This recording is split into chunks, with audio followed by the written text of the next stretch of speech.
Salut la team Sport SF, je m'appelle Johan Lorenzo, je suis coach et préparateur mental et j'ai le plaisir d'intégrer la team. Pour faciliter mon intégration, je vous propose une vidéo en lien avec le mental qui vous permettra de me découvrir. Alors je me suis dit qu'en ce moment, tout tourne autour du coronavirus. Alors autant vous proposer une gestion de cette période pour les athlètes. Il faut déjà avoir en tête que ce moment ressemble à un autre moment connu de la plupart des sportifs, qui est la blessure. Le Covid-19 est arrivé dans nos vies de façon brusque et nous ne savons pas quand est-ce que nous allons reprendre de façon sûre et précise. C'est la même chose que pour une blessure.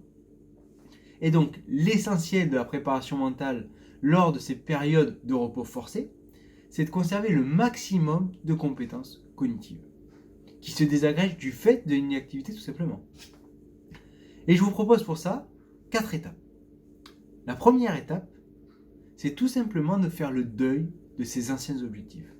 Et oui, vous ne pourrez pas réaliser vos objectifs tels que vous les avez déterminés au préalable. Ce n'est pas possible. Et donc du coup, il va falloir du temps. Il va falloir faire une pause pour passer à la deuxième étape mentalement disponible, qui est de créer de nouveaux objectifs. Alors ça peut être des objectifs de maîtrise qui ne dépendent que de vous, ou des objectifs de résultats qui dépendent des autres, c'est-à-dire être champion du monde, intégrer une nouvelle équipe ou se qualifier pour les JO. Il y a une multitude d'outils qui sont présentés sur Internet pour créer des objectifs. Je vous en énumère 2 qui, à mon sens, sont les plus connus, c'est-à-dire la méthode SMART. Votre objectif doit être spécifique, mesurable, atteignable, réalisable et temporellement défini. Ou alors, vous pouvez utiliser les niveaux logiques de la programmation neuro-linguistique, PNL. Si vous avez des questions, je vous invite à me contacter et on pourra échanger sur cette thématique-là. Une fois que vous avez fait le deuil de vos anciens objectifs, que vous êtes mentalement disponible pour créer de nouveaux objectifs et basculer vers le futur, vous pouvez passer à la troisième étape qui est de gérer une activité. Alors la gestion d'une activité peut se faire par plusieurs moyens, je vous en propose 3, et le premier c'est la vidéo. Alors vous pouvez regarder des vidéos où vous êtes acteur, des vidéos de vos adversaires, des vidéos de votre sport en général. Dans tous les cas, vous allez activer les aires cérébrales en lien avec votre sport. Et donc vous allez conserver un maximum de compétences cognitives.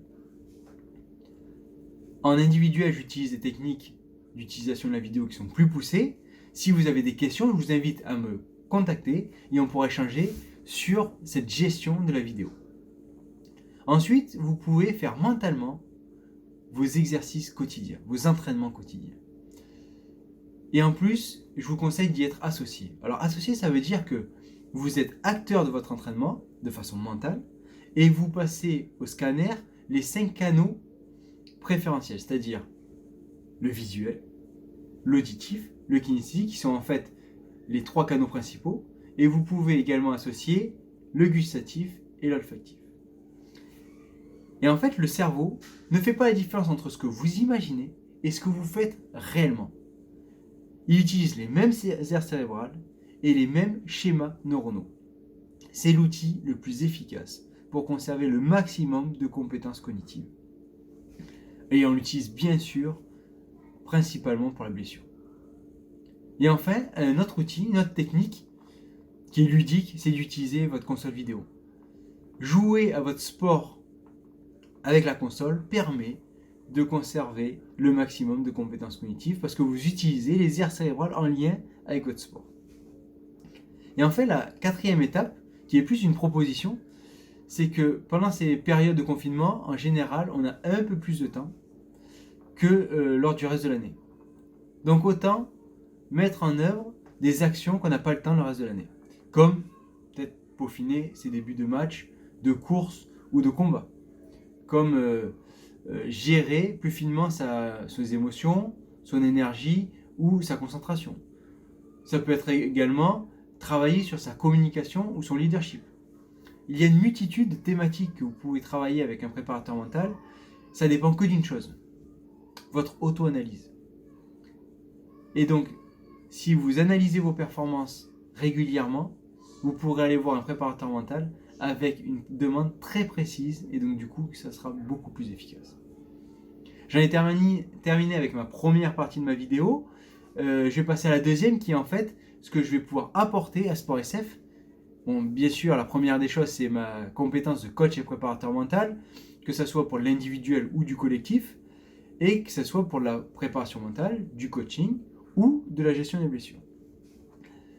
La deuxième compétence, c'est que je suis formateur et concepteur de formation, et je vous l'annonce à travers cette vidéo. Avec Sport SF, on va vous proposer en septembre ou en octobre une formation sur la gestion des blessures et sur la motivation. Et notamment la gestion de la motivation lorsqu'on est dans le creux de la vague, bien sûr. Et ensuite, la troisième, c'est que je suis un homme de projet. J'adore les projets, et si une ou plusieurs de mes compétences vous ont plu, vous en intéressez, je vous suggère de me contacter pour qu'on puisse voir ensemble comment on peut avancer ensemble et mener à bien votre projet qui sera peut-être le nôtre. Je vous remercie de votre attention, je vous dis à très bientôt avec Sport SF.